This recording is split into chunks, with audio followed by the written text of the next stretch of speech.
Hey everybody, welcome to another episode of DeLoreanTech, and today we're going to show you how to remove the original factory radio from the DeLorean. We'll also show you how to put it back in after you've taken it out. So my car originally came with the ASI unit, but for whatever reason the original owner had replaced this with the Craig unit. The Craig unit and the ASI install identically. There really is no difference between the installation of these two. The radios, on the other hand, are different. There's some different wiring, different controls, that kind of stuff. You could use this tutorial to install and remove either the Craig or the ASI radio. I needed to remove my Craig radio because it stopped working. And I was actually kind of surprised that there wasn't a tutorial here on YouTube. So I went to DMCTalk.org and looked up how to remove the original factory radio. There were a few articles on that with some tips, so I've decided to apply those tips to this process. We're going to be taking the radio out from the vent. We're not going to remove the center console or anything. We're going to try to do this the easiest, quickest way possible. So without further ado, let's get to it. Alrighty, so as always, before beginning any electrical work on the car, you're going to want to disconnect your battery. So that's very important. Go ahead and do that. Okay, so the first order of business here. You don't have to remove the center console to do this. That's one way of doing it, but I wanted to do it the easiest way. So on DMCTalk, there was a recommendation to go through the vents. So that's the method we're going to use here. It will save you some time.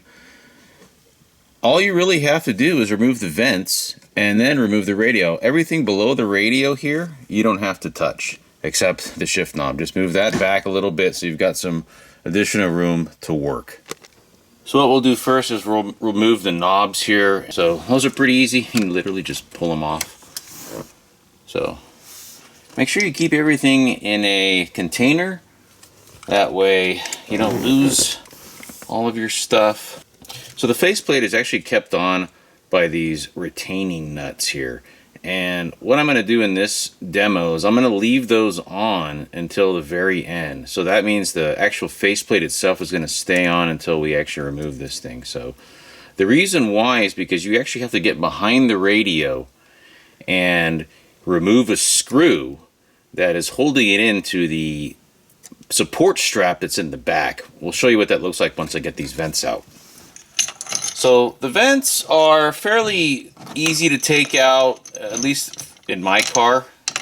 If you find that they are difficult, you may need to use a flathead screwdriver. There's some tabs in here that sort of hold them in place here, this frame, to the radio faceplate that's here. Okay, there's a big metal faceplate that's here that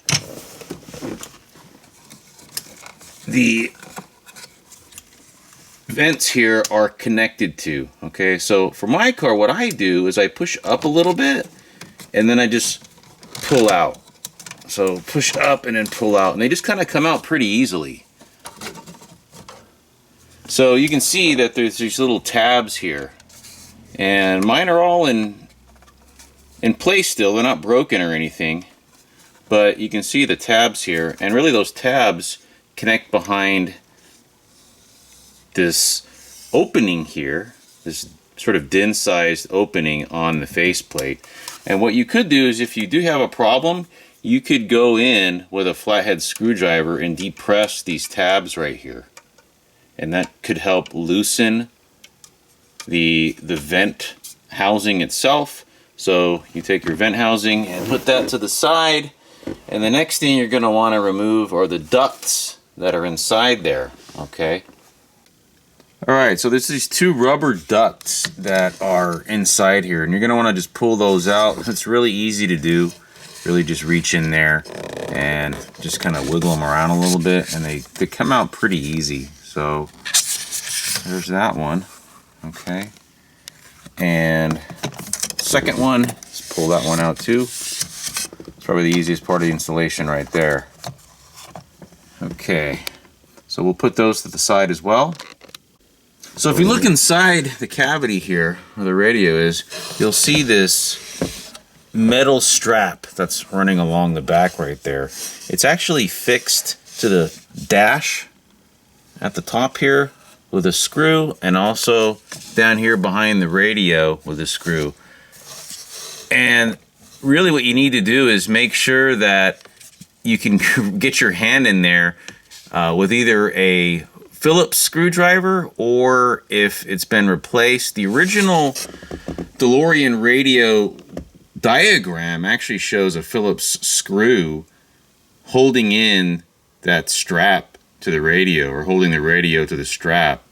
But there may also be, you may actually have a 10 millimeter hex screw in there instead. So depending what you've got, you know, use the appropriate tool. There's not a whole lot of room to work back there, so you might need to use a short screwdriver or just the socket itself, depending on what you have.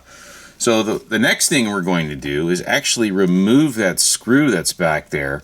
We're going to do that before we actually remove these nuts right here. The reason why is so that the radio doesn't fall down and hit some of the other wiring that's down below for some of your AC controls. So you want to kind of keep it supported a little bit. So what we'll do next is get back there, and this is going to be very difficult for me to film, get back there and remove the screw that's holding the radio to the back strap right there, that retaining strap. Okay, so what I recommend is going in from the passenger side. Going in from the driver's side will be impossible because there's a duct that's in the way, and you really need to go in through here. Now this is going to be very difficult for me to film, but what you got to do is take your hand and reach inside here. Just mind the wiring. You may need to remove this duct right here. I'm going to see if I can do it without removing it, but you need to get your hand inside there and get an idea of what hardware you have to work with. Okay, so it's not easy. Again, I'm going to need to move this duct that's there out of the way. You can see that right there. So I moved that up a little bit. So we'll see what we got. You just have to reach back in there, and I can feel the wiring harness, so we'll have to move that out of the way there.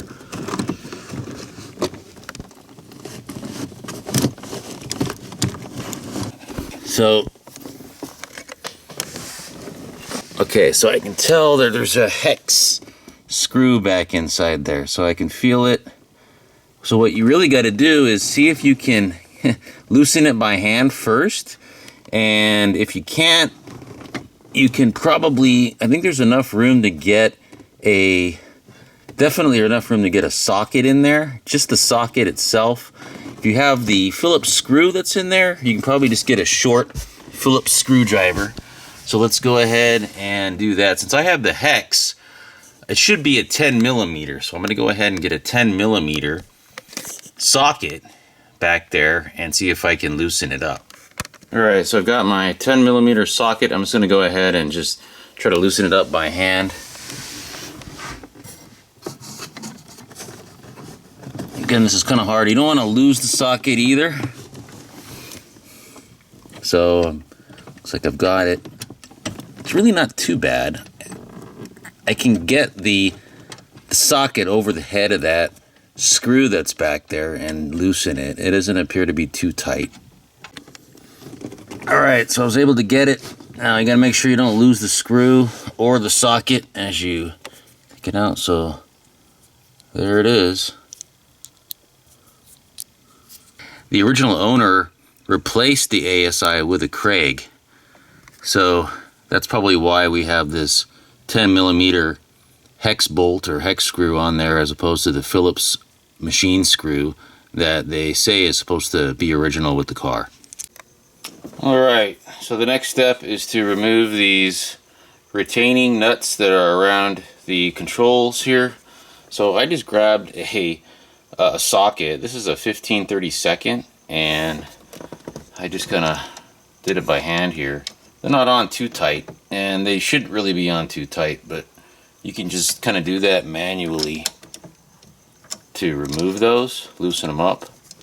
There'll be a retaining nut as well as a washer that's there, and depending on what you have, ASI or the Craig radio, this retaining nut may be a different size. I don't know. They may be the same, but that's what they look like. Again, put this in a container so you don't lose these. So we'll do the other one next.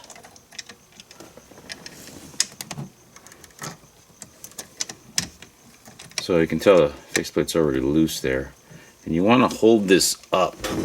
You don't want the radiator to fall in. So now that we have the back strap retaining screw removed, it's pretty loose now.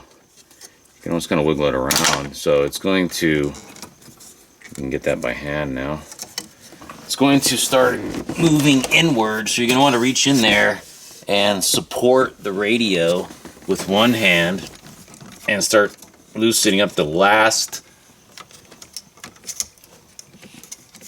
retaining nut with the other hand. So we got that off. There's a washer you got to get off too.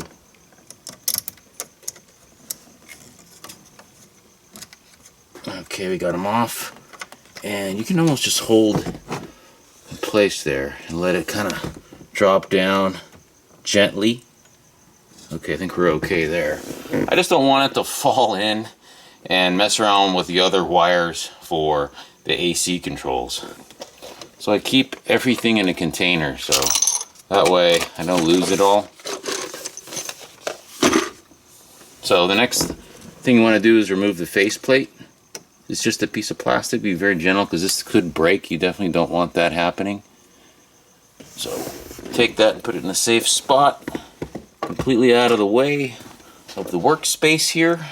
So before you remove the radio, you want to disconnect the wiring harness and the antenna, and if applicable, any power antenna lead that you have back there. So the harness itself, the main harness, is pretty easy to disconnect. Okay, it's hard to do with one hand, but I was able to get it. So there's that. And the power antenna, we can go through the vent here to do that. So you need to get in there and locate the antenna connector that's in there. See that right there? So you have to disconnect that, right? So it's actually connected right there. So you just pull it out. Kind of hard to do with one hand, but there we go, we got it. So that's the car end. This is the radio end right there. And we'll check to see if we have a power antenna wire. I'm pretty sure there is. So I couldn't feel for the power antenna wire, so I don't know if there's one back there. I'm assuming there is. We'll probably be able to disconnect it once we get the radio through the vent opening here. So just kind of push the radio back. You want to kind of gently let the radio go back a little bit. Make sure that antenna wire is out of the way. So the back strap that's in there, it's actually pretty flexible. Okay, so you can actually push the radio back until the knob connectors here clear the little holes, reach in there, and you can put your hand underneath here to support the bottom of it, lift it up a little bit, and it should just fit right through the opening there, just like that. So you're just kind of wedging it out, angling it out like that, and pulling it forward now. And let's see what we got here. Oh yeah, there is another wire connected right here. This is for the power antenna, I believe. So we'll go ahead, that's just a bullet connector, so we'll go ahead and disconnect that. It's pretty easy. So, and then we've got the radio. Be careful of these. These are spacers right here. You don't want to lose these. So again, put these in your container. This is your standard Craig radio. Right? You've got your connector here, your harness. This is for the power antenna, and then you've got your antenna cable. In order to put the radio back in, you basically just reverse. Okay, so that's pretty easy to do. You would just kind of put the radio back in same way. And before you bring it through, you want to put those spacers back on right here. Okay. And again, you can support the radio. Just kind of angle it downward a little bit so it can drop in. It's got some room there. And you can just let it drop in like that. Push it in a little bit. You just don't want it falling down and hitting a bunch of the wiring that's down below there. Alright. So just slowly work your hand back out and just line it up here with the radio faceplate right there.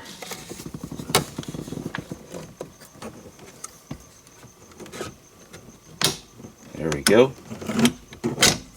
And you can actually hold these, get it up a little bit like that. And what I like to do is, so notice how you've got that. Well, you can kind of rest it there, right? What I like to do is actually put the faceplate back on with the retaining nuts, right?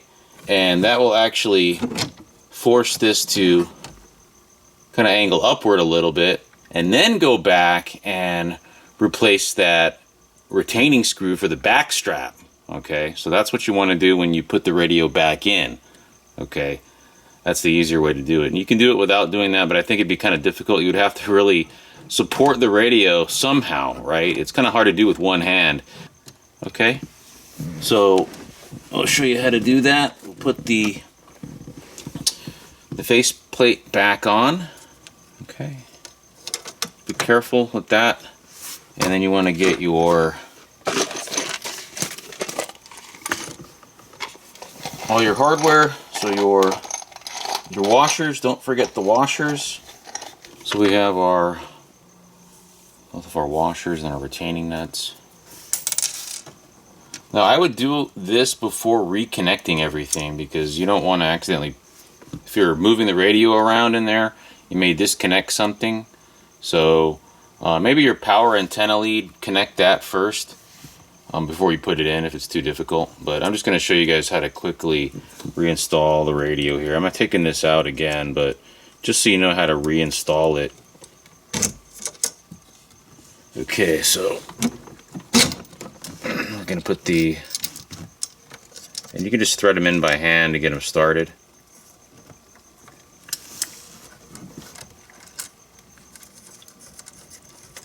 Remember to hold that, support that radio from the back there. Once you get these started, get them on as much as you can. Push the radio forward a little bit.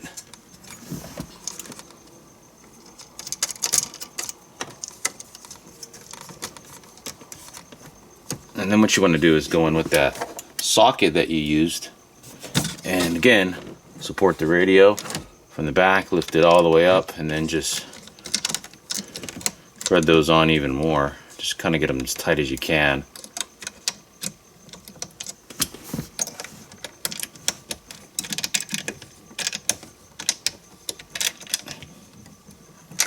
Let's see what we got here. Yeah, it's doing pretty good. So now it doesn't fall down, right? So it moves a little bit back there, but it doesn't fall down, right? So now you can go back in with either your Phillips screw, or if you've got this, go ahead and put this back in the back, and then you got to replace the vents. Okay. Alright, so now that we have the radio secured in the back, we're going to go ahead and put the ducts back in. Now, these ducts here are said to be difficult to put back in. So you want to make sure the orientation on these is correct, because you can see that there's a curve right here, right? So I think the way they came out was the curve was kind of slightly downward. So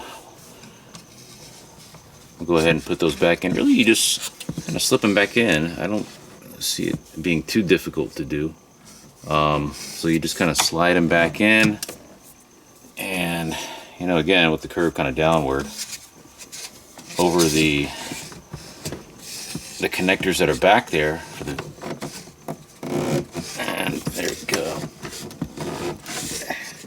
sure they're straight.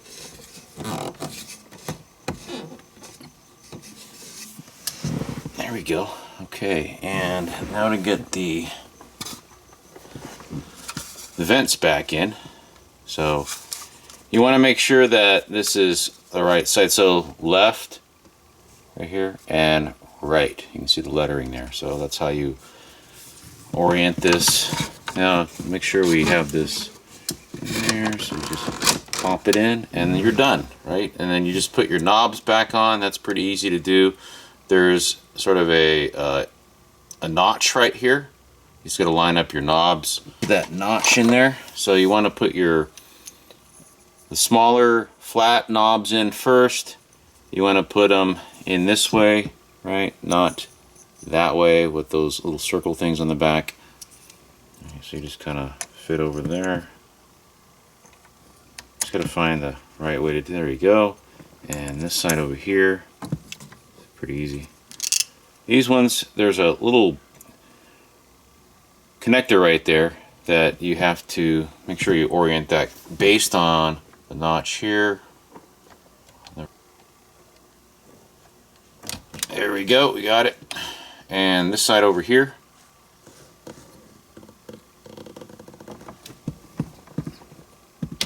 There we go, I got it. So, bam, radio's back in. Alright, so here is the ASI unit that actually came with my car. So most of the cars out there, all the 81s have the Craig, and the 82, 83s, the majority of them have the ASI. So over the years, they may have swapped. Obviously, that's what they did in this car.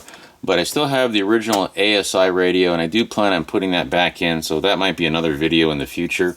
But essentially, the installation for the ASI is the same as the Craig radio. The only difference that I could tell is that on the back of the ASI you have this threaded stud that kind of comes out, and really you're gonna need a nut to go on there. I don't have a nut. I'm just gonna go get one and fit it on. So that'll go through the hole that's in that retaining strap that's in the back there. Okay.